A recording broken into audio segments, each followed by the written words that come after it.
Hello दोस्तों, कैसे हैं आप सब। आज की हमारी कहानी है चालाक देवरानी।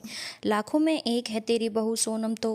गीता, जैसे तेरे बेटे रोहन की कुंडली में लिखा है वैसे ही सुंदर बहू मिल गई तुझे, मौसी जी ने अपनी बहन गीता से कहा। गीता मुस्कुरा दी और अपनी बड़ी बहू कोमल से बोली, कोमल बहू, जल्दी से आरती की थाल और तिलक के लिए कुमकुम और चावल ले आ। कोमल भी रसोई में जाकर फटाफट आरती का थाल तैयार कर ले आई। सोनम और रोहन के गृह प्रवेश के बाद सारी रस्में शुरू की गईं।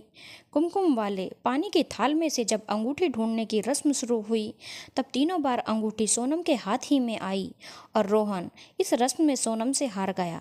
भाई वाह, सोनम का ही राज चलेगा घर में। रोहन तो तीनों बार हार गया सोनम से। अब तो सोनम जैसा बोलेगी वैसा ही होगा।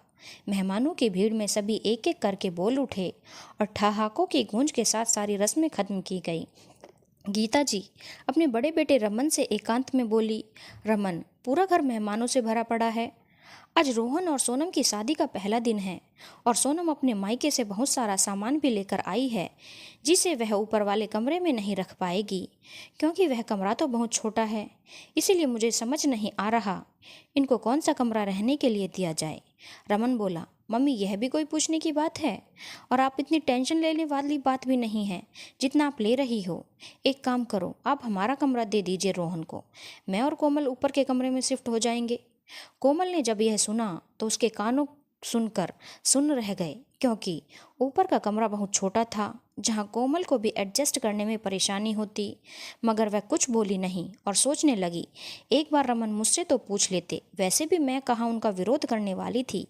रमन और मैंने वैसे भी इस घर के लिए बहुत बलिदान दिए हैं, तो एक और सही सोचकर कोमल ने अपने मन को समझा दिया। रमन और कोमल के दोनों बच्चों का कमरा अलग अलग था, जहाँ उनकी किताबों का बुक सेल्फ, स्टडी टेबल और उनके अलग अलग बेड पहले से थे। सास गीता जी का कमरा पूजा घर वाले कमरे से बिल्कुल नज़दीक था। रोहन का कमरा बहुत छोटा था क्योंकि वह अब तक कुंवारा था। और अब बचा रमन और कोमल का कमरा, जहाँ पहले से डबल बेड और सुविधाओं की चीज़ें मौजूद थी।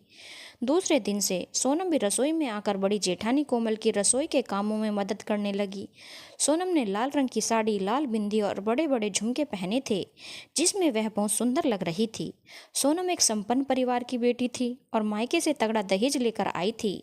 वॉशिंग मशीन, फ्रिज, 3 अलमारी और भी काफ़ी महंगी महंगी चीज़ें, जिसे घर में अभी पैकिंग में ही रखा गया था क्योंकि घर में पहले से यह सब मौजूद था।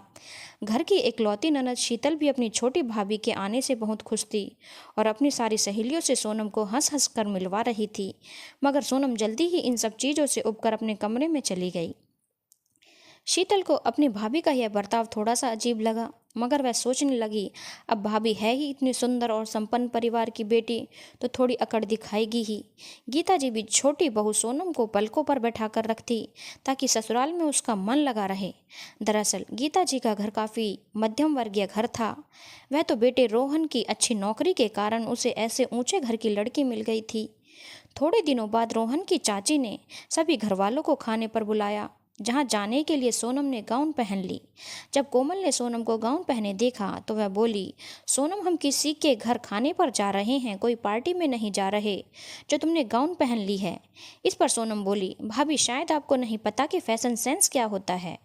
अब आप ठहरी इतने सालों से शादीशुदा और मैं आज की लड़की हूँ, तो हम दोनों में तो फ़र्क थोड़ा होगा ही ना।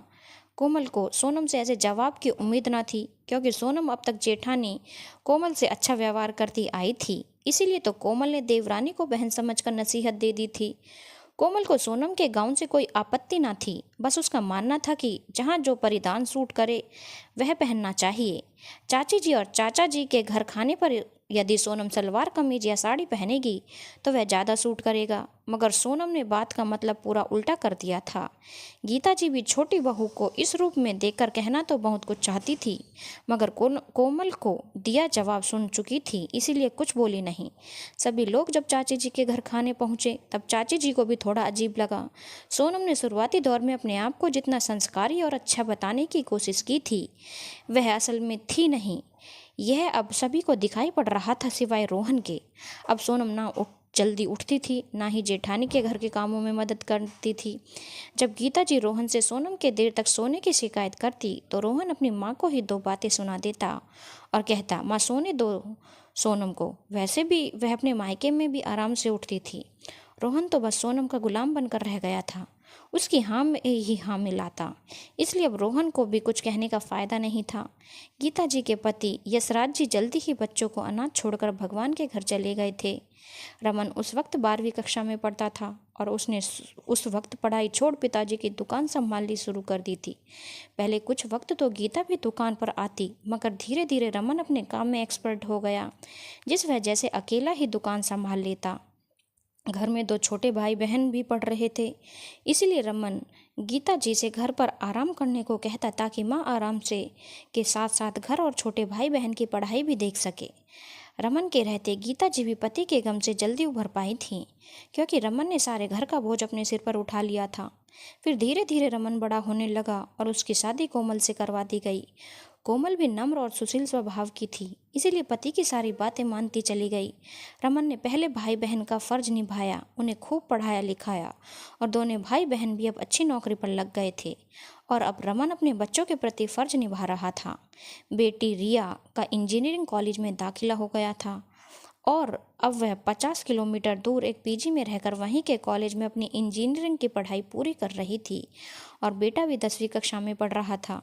छोटी बहन शीतल की शादी की डेट भी आ चुकी थी, इसलिए रमन अभी उसी खर्चे के लिए पैसे एकत्रित कर रहा था। इस बार भाई रोहन भी बराबर पैसे खर्च करने वाला था, क्योंकि वैसे भी घर खर्च पूरा रमन ही उठाता था।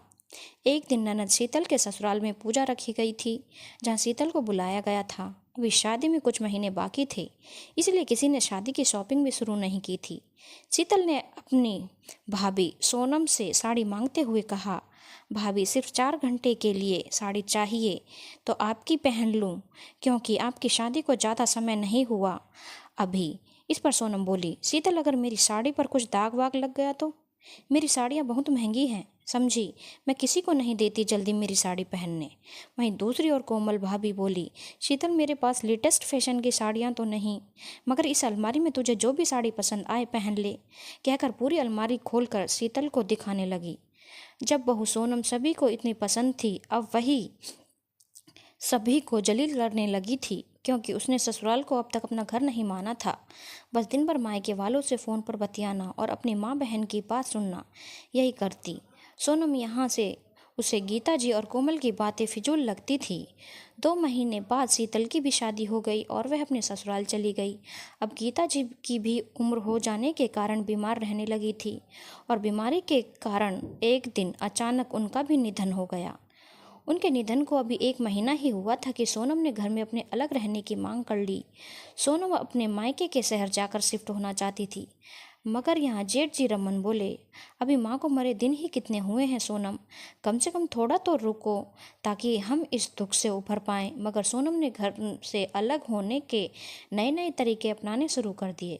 रिया छुट्टी में पीजी से अपने घर पर आई हुई थी। जब भी वह अपने घर पर आती, अपने हफ्ते के कपड़े वॉशिंग मशीन में धो जाती और माँ के हाथ के सूखे स्नैक्स भी ले जाती।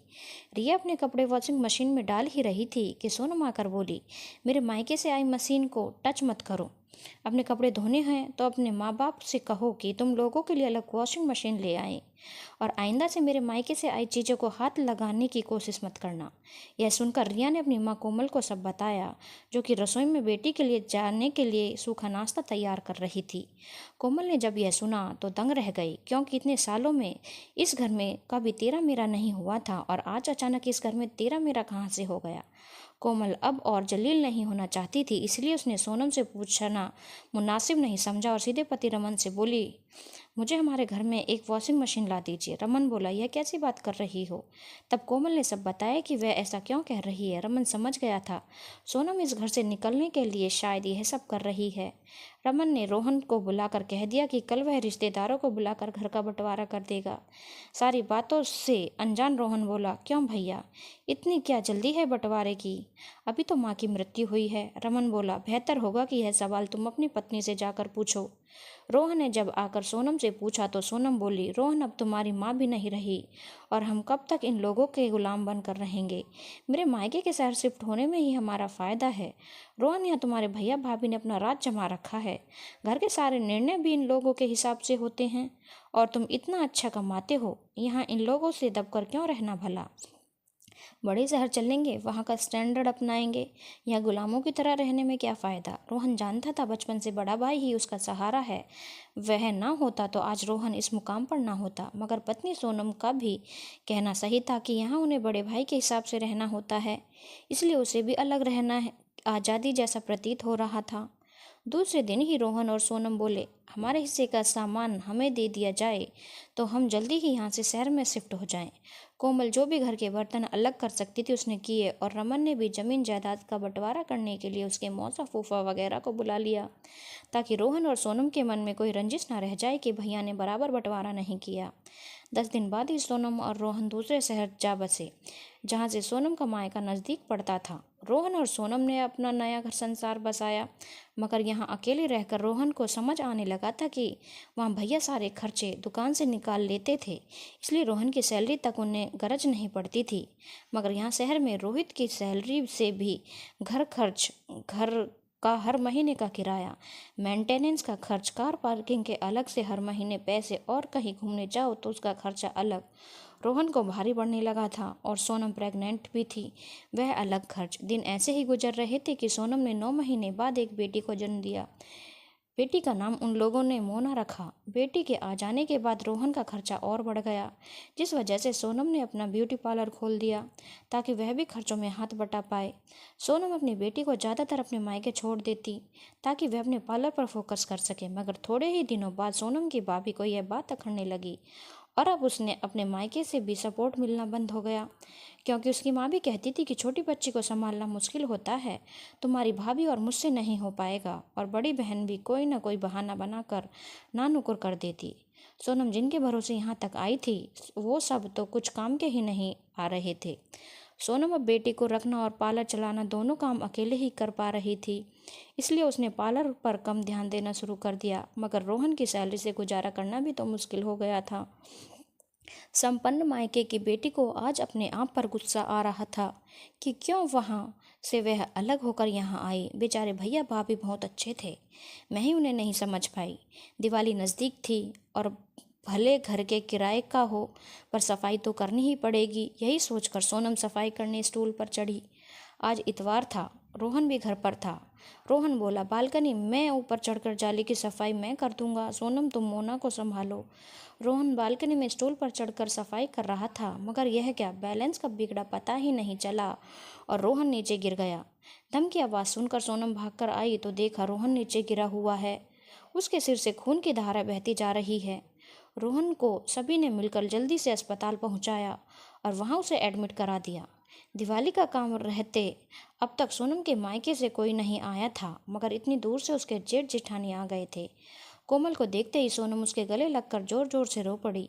रमन बोला, तुम बिल्कुल चिंता मत करो सोनम, मैं रोहन को कुछ नहीं होने दूंगा। रमन घर से पैसे लेकर आया था जो उसने हॉस्पिटल में जमा कर दिए और सोनम को सांत्वना दी। लगभग 10 दिन बाद रोहन को होश आया था और डॉक्टर ने पूरा 1 महीना उसे हॉस्पिटल में रहने का फरमान सुना दिया, मगर सोनम के पास तो इतने पैसे भी नहीं थे। ऐसे समय में रमन और कोमल ने ही रोहन और सोनम की सारी मदद की, जबकि रमन के पास भी इतने पैसे नहीं थे, मगर उसने अपने भाई के लिए अपने हिस्से की आई जमीन बेच दी थी। ठीक होने के बाद रोहन को जब यह पता चली तो उसने अपने हिस्से आई जमीन भी भैया के नाम कर दी। सोनम और रोहन ने अपने भाई भाभी से माफ़ी मांगी और उन लोगों ने उन्हें माफ़ भी कर दिया। दोस्तों, यही होता है भाई भाई का प्यार, मगर कुछ पत्नियां यह बात नहीं समझ पाती और भाई भाई को अलग कर खुश होती हैं, मगर ये वह भूल जाती हैं कि खून के रिश्ते बहुत गहरे होते हैं। धन्यवाद दोस्तों। अगर आपको कहानी अच्छी लगी हो तो चैनल को लाइक, शेयर और सब्सक्राइब करना ना भूलें।